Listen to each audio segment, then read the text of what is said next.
Yo, yo, yo, yo, yo, yo, it's your boy, The Star, coming to you live from the pad, about to give it to you raw, and I'm about to keep it 1,000. So, wow, that was an excellent game. This was a game against Sacramento. The big matchup was supposed to be Lonzo Ball and De'Aaron Fox. But due to a groin injury, which some people who are Lonzo Ball haters said that he was making up, he couldn't play the game.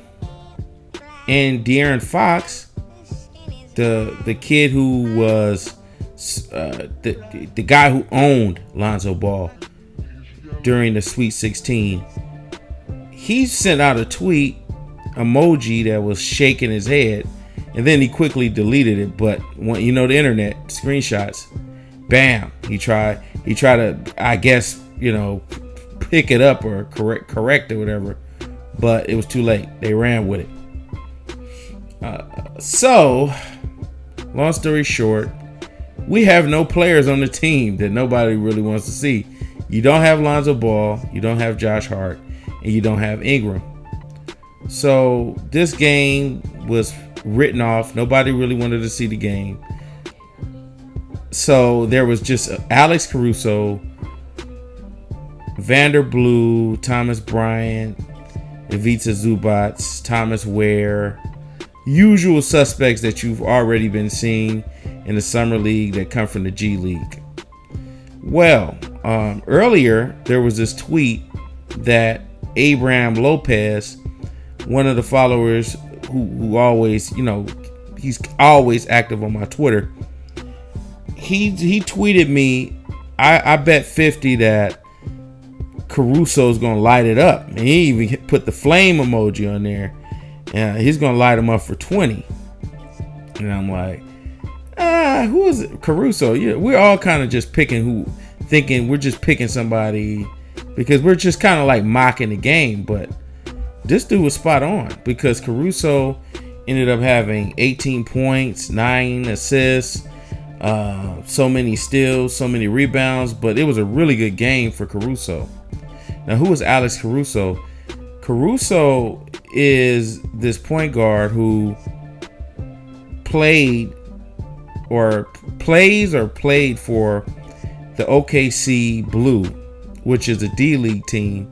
Now this year is changed to the G League.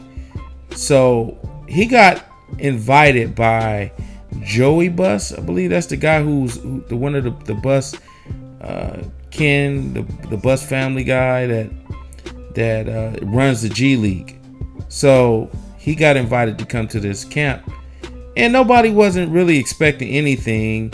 It wasn't a sold out arena. It was kind of just, well, I'm a Laker fan, so I'm going to watch it. I'm out here in Vegas, so I might as well. But for the Laker fans, diehards, who just was like, I'm going to watch it because ain't nothing else on television. I'm just going to watch it. This was a hell of a game. This was the Lakers' best game of the summer league this year, because the Lakers actually won the game. There was none of the politics that surround the other games. The first two games were Lonzo Ball, all the spotlight was on him. Then the second game, he redeemed himself. But none of it ended up in a win. So this game was very, very interesting because nobody really expected anything. And Alex Caruso came out and he lit it up. He played his ass off. He didn't care who was around, who was looking, any of the politics, whatever. He came out there and he set the world on fire. He was going after basketballs, diving after it. He was hustling. He was playing like a man that was possessed. He was a man on a mission, trying to make it back, or trying to make it in the league. I don't know if he's ever been in the league, but allegedly he's an elite point guard in the G League, D League, whatever you want to call it.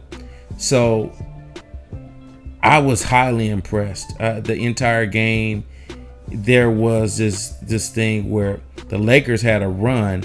I believe it was 33-8, and Caruso was outplaying Fox so bad De'Aaron Fox was getting outplayed by Caruso so bad that I think they just sat De'Aaron Fox for the fourth quarter. I was like, damn.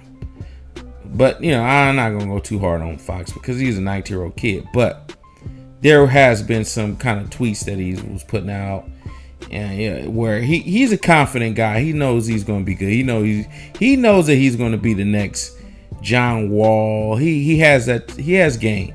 He's not a clown. He's not nobody you should just kind of shrug off. He has game, and he knows that. And he has played well against Lonzo Ball. So this game, though, he got outplayed by Caruso. And Caruso, once they took him out, they brought in Frank Mason. And Frank Mason, the guard from Kansas, wow, he really started playing really hard in that third quarter going towards the fourth quarter. He had like 20 plus points, and he was putting in work. So it was a war. It got to a point where Lakers went from being up 17, 18, 19 points to being as the deficit only being 3 points. So the Kings were hustling. Then you had Buddy Hield hitting shots, but Thomas Bryant was outplaying Ivica Zubac clearly, defensively, offensively, in any way, any fashion. Thomas Bryant, the second round pick of this year's draft, is clearly, his motor is different, and he's outplayed Ivica Zubac so far, because Ivica Zubac is clumsy. He's dropping the ball. He's not looking good at all. I put out a tweet like, man, where did he go? This dude's looking like Cameron Payne out there. He's looking like Cameron Payne, just confused and not knowing what's going on. So it's just the summer league, but it's something I noticed. I was like, man, what happened? So Caruso hits a big shot. He throwing lobs to of all people, Travis Ware. He's throwing lobs to Travis Ware, and the crowd's going crazy. He got the crowd hype. He set the game on fire. He wasn't a leading scorer, but he was the best player. He was clearly the player of the game. Blue had 21 points. He led the Lakers. And Dave Nwaba, he had some pretty good dunks in there, some spark plug plays. Ended up having 13 points and 9 rebounds. And it was a very, very well played game, especially when the Lakers got the ball moving. When they had that ball movement going, it was really, really impressive. But Alex Caruso had this kind of Linsanity thing going on where everybody, for sure, if the Lakers don't look at Alex Caruso seriously, for sure some other teams will. He will get an invite to a preseason game. Preseason type of team where he has a chance to make a team. And I really like the way he played, because he was on fire. He hit 4 threes. Yeah, he hit 4 threes. That's how he had 16 points. And his percentage was high. I think he was 4 for 6. So he couldn't miss. He just could not miss. He was on fire, and I think that we found a decent player. I don't know how he'll be against some tougher competition, but I can see it in his eyes that he wants it. He's going after it. He doesn't care who's around. He's not with the glitz and glamour. He just comes out and he plays hard, and he can shoot.